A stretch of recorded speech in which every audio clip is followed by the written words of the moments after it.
So, good day everyone. This is my case study, the main users. So, first we go to start and Active Directory. Then, as you can see, wala pa tayong users and groups dito.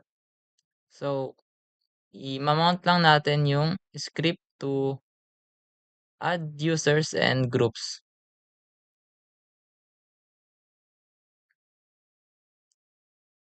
So, right-click natin tong run.bat and then run as administrator. So, automatically na siya mag-add ng users and groups.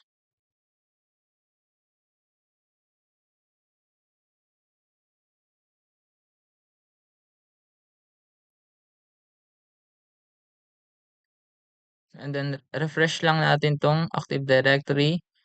Then as you can see, meron ng academic departments and administrative department. So meron na rin yung bawat department and bawat courses. Then each course may mga student na rin.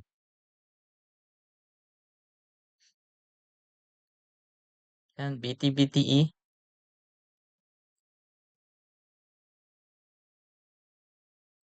And then sa course, gagawa tayo ng new computer. We're going to name it yung department nila.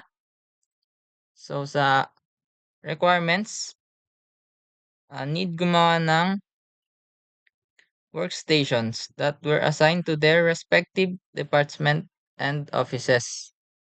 So gawin lang natin siya for every department and offices. Ayan, so as you can see, meron na tayong computer or workstation in every office and every department.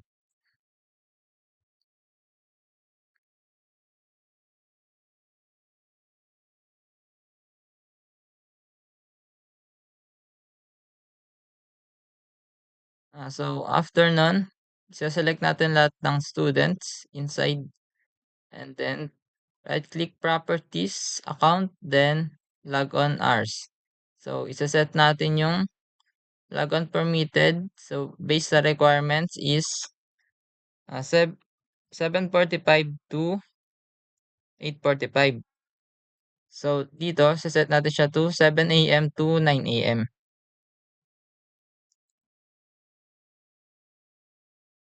Then, okay. And then, computer restrictions.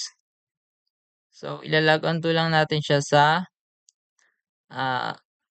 computer or workstations na ginawa natin kanina based sa each department and offices. So, para sa BT-BT is basad. Apply then, okay.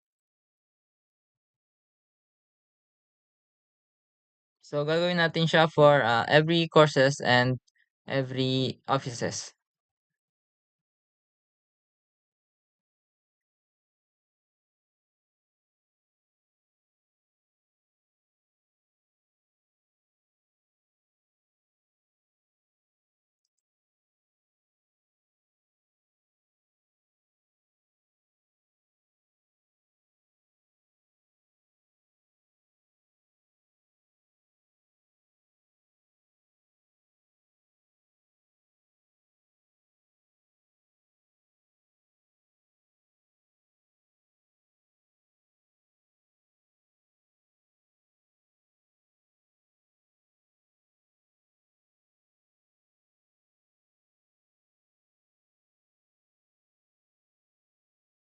So, natapos na tayo sa academic department. So, for the administrative department, so, ganun din. Right-click lang natin. Then, properties. Then, account. So, sa login, hours naman ng mga administrative departments is 7 a.m. to 7 p.m. And then, the rest is the same. So, yan. Lagyan natin 7 a.m. to 7 p.m. Logon permitted then, okay.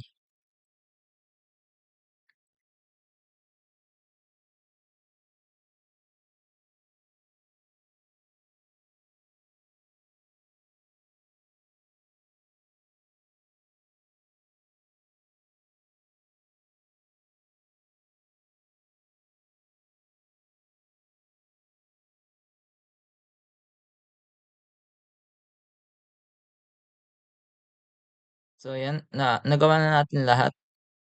Then punta tayong start, administrative tools, group policy management, then expand lang natin yung domain.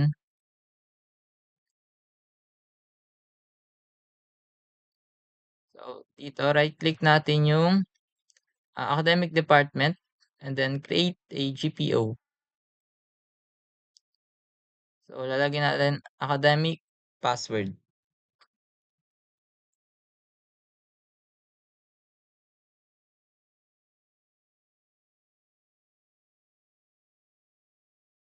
So based on requirements, all users should change their passwords every 30 days.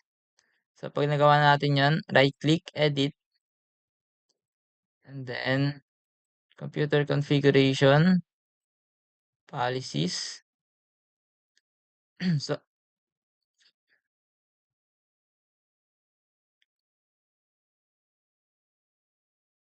uh, Windows settings, security settings, account policies, and then password policy. So yun nga, set natin yung maximum password age which is 30 days. So define this policy settings, then lagyan natin 30 days, apply, okay.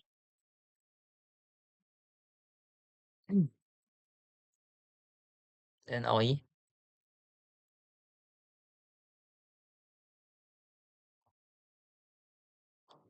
So yun, nagawa na natin. And then for administrative department then, gagawin nating 30 days. Maximum password age, 30, apply, okay.